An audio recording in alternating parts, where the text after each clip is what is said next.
L'édito éco, l'édito international sur Europe 1. Emmanuel Dutheil, Vincent Hervouet sont en studio. Bonjour messieurs. Bonjour Dimitri. Bonjour Dimitri. Vincent, on commence avec vous l'international. Alors il y eut les LuxLeaks, les Panama Papers et tant d'autres enquêtes du consortium international des journalistes d'investigation. Ce consortium revient en épinglant cette fois plus de 300 responsables politiques dans le monde entier, accusés d'avoir dissimulé leur argent dans les comptes offshore de paradis fiscaux et parmi eux des chefs d'État et de gouvernement. Oui, les princes de ce monde, c'est le vrai trophée des chasseurs de scandales. Comme seuls leurs noms ont été livrés en pâture toute la journée d'hier, des démentis sont tombés des palais nationaux. On les sentait indignés ou inquiets. Prenez le roi de Jordanie. Via ses comptes offshore, Abdallah II aurait acquis pour plus de 100 millions de dollars des propriétés aux États-Unis ou au Royaume-Uni, sa deuxième patrie. Difficile à assumer devant ces sujets en pleine déroute économique, délicat à expliquer aux bailleurs de fonds sans lesquels la Jordanie aurait coulé depuis longtemps. Le roi avait savoir assez piteusement que la liste de Pandore était inexacte, déformée, exagérée. On sent l'affolement et il y a de quoi. Le train de vie de la famille royale, c'est un thème ultra sensible en Jordanie. Comme le roi n'a aucun compte à rendre sur sa cassette à l'administration fiscale, on voit la faute politique, mais pas la fraude. Son trône étant fragile, et il l'est encore plus ce matin, on comprend qu'il se soit ménagé un asile à l'étranger, et on comprend aussi qu'il ait voulu rester discret. Le secret, c'est le molleton confortable du pouvoir. Alors les puritains ne le supportent pas.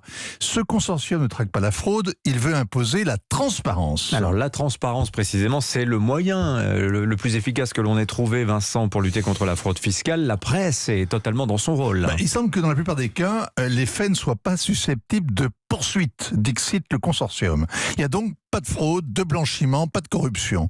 On désigne des puissants à la vindicte en leur reprochant leur placement dans les paradis fiscaux et on les traite d'hypocrites s'ils dénoncent la corruption dont vivent ces paradis fiscaux. La ficelle est épaisse, l'amalgame est gênant. C'est dire tous pourris, c'est du populisme sans frontières. On commence en traquant l'optimisation fiscale et demain on imposera la surveillance généralisée. Dans cette liste noire, il y a toutes sortes de présidences. Certains à qui on ne donnerait pas l'heure de peur qu'ils vous volent votre montre. D'autres que l'on savait riches à milliards avant d'accéder au pouvoir. Tous sont traités en suspects. Mais il y a un coupable qui n'est jamais désigné. De qui voulez-vous parler, Vincent? De Joe Biden, l'ancien sénateur inamovible de Delaware, où sévit le secret bancaire le plus épais. Le consortium a été fondé il y a 25 ans par le Centre américain pour l'intégrité publique. C'est peut-être pour cela qu'il y a si peu d'Américains sur la liste noire. Pourtant, depuis 25 ans, les États-Unis ont obligé les banques suisses à dénoncer leurs clients, imposer la transparence aux îles de la Caraïbe, ordonné aux Bahamas d'adopter une loi anti-blanchiment, etc., etc. Et ils ont ainsi récupérer des clients qui voulaient protéger leur anonymat et qui profitent du système des trusts dans le Dakota du Sud, le Nevada, le Wyoming, le Delaware. C'est la concurrence la plus déloyale.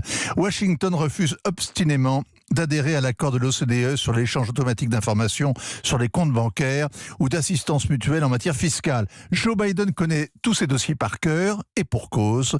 Il serait temps qu'il balaye devant sa porte. Je vais compter le nombre d'éditos où vous tapez sur la tête de Joe Biden. Je pense que ça va être peut-être une question de temps de parole dans cette affaire. Merci Vincent Hervouet.